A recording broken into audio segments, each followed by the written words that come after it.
So tell me more about the nutrition plan. Yeah, my brother and my mom from Arizona came out for the first treatment, and they went to Whole Foods, 2 grocery carts full.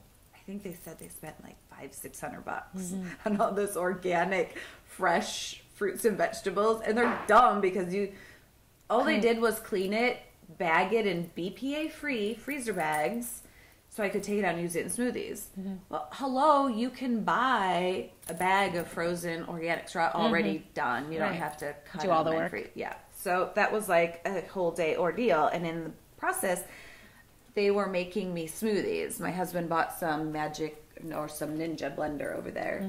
And so they'd come up to me, they're like, here, try this one.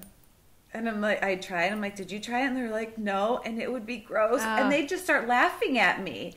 I'm like, what is in here? Well, they were putting fresh ginger and garlic and kale. I mean, just the mixture. I'm like, can you at least add some peanut butter or something? Oh, baby coconuts they would buy. They wouldn't even buy the coconut water. They used white baby coconuts, and my husband would crack them and use the juice. It was crazy. Hard-boiled eggs, kefir yogurt, croissants. That was my diet. Oh, and tangerines. Like the little cuties? Yeah, little cuties. Yeah, I would eat, a 3-pound bag in 2 days? No kidding. Yeah, my fingers were orange. Yeah, I would take the bag with me. Whenever I went, I would just take it with me. It's part of my mom's diet every day. Oh, there's a bag over there. I just bought a bag. Yeah, so in the beginning, if you didn't feel too bad, did you get to a point of feeling really awful? Yeah, that was probably by the 3rd treatment. They want our white blood cells to elevate as fast and as soon as possible after chemo. So some patients get Neupogen shots. Some patients get this device called Neulasta, and it's probably about this size, and it's stuck to my belly. And just before chemo was done, they tape it on my stomach, and it has a built-in little timer, and she would always tell me, okay, you're going to hear 3 beeps and a click. Well, don't tell me, because the click is the catheter shooting in your belly.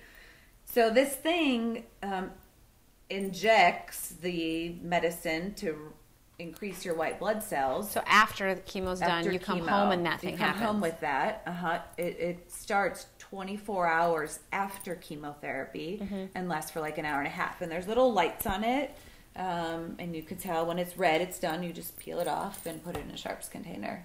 So that was the worst. I had severe bone pain from that. So by the 3rd time, yeah, my bones, I walked like I was 80 years old. I barely would make it to the mailbox and back.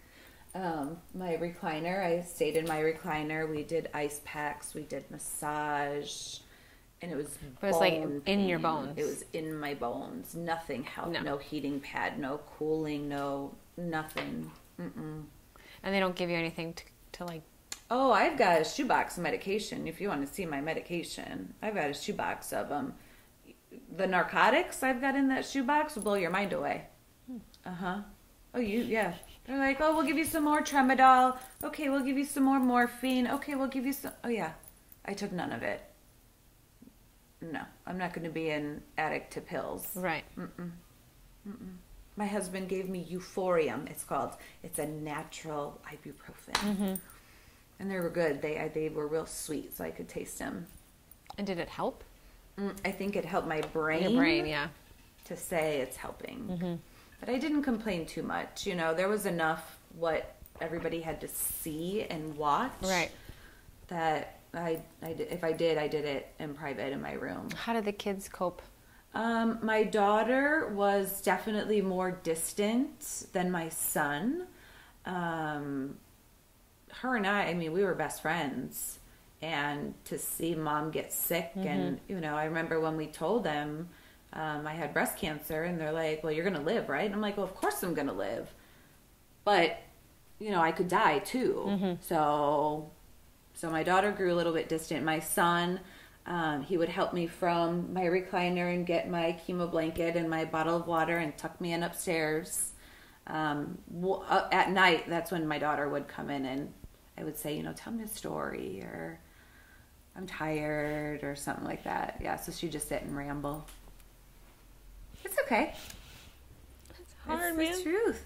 No, you know what? I had it very good. Yeah. Some people have it 10 times worse. 1 time's worse. It doesn't matter, but So how are you good. and your daughter now? Oh, we're good. Came around. Oh, yeah. Yeah. No, she's good.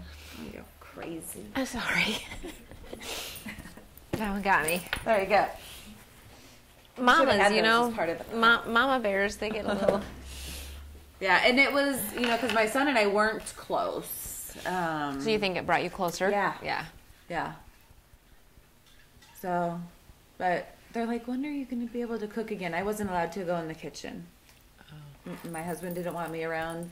You don't need to cook. I never washed a load of laundry. I didn't fill a gas tank. I did nothing. He just wanted you to I heal. didn't clean a sink. Nothing. Well, your fingernails, I always had my fingernails painted dark because chemotherapy turns them like black and deformed, and I took special vitamins for my hair, skin, and nails, and a lot of times when you wash too much or your hands are wet a lot, it happens more frequently. Yeah, more so. So he wouldn't let me. Sounds like you got a good man there. Yeah, he's kind of all right. He did all the research. He did everything. I never Googled anything. I Googled when it came time to surgery, because I'm all into that blood and guts and medical stuff. But what was triple negative? What is a turkey tail? I didn't do anything. Yeah. What should I eat? Nope. Should I be feeling this way or that way? Nope. Just I dealt let with it come. what was happening. Yep. Right, day by day. Yep. I remember in the thick of it, 7th week, eighth, I was bad the 8th treatment.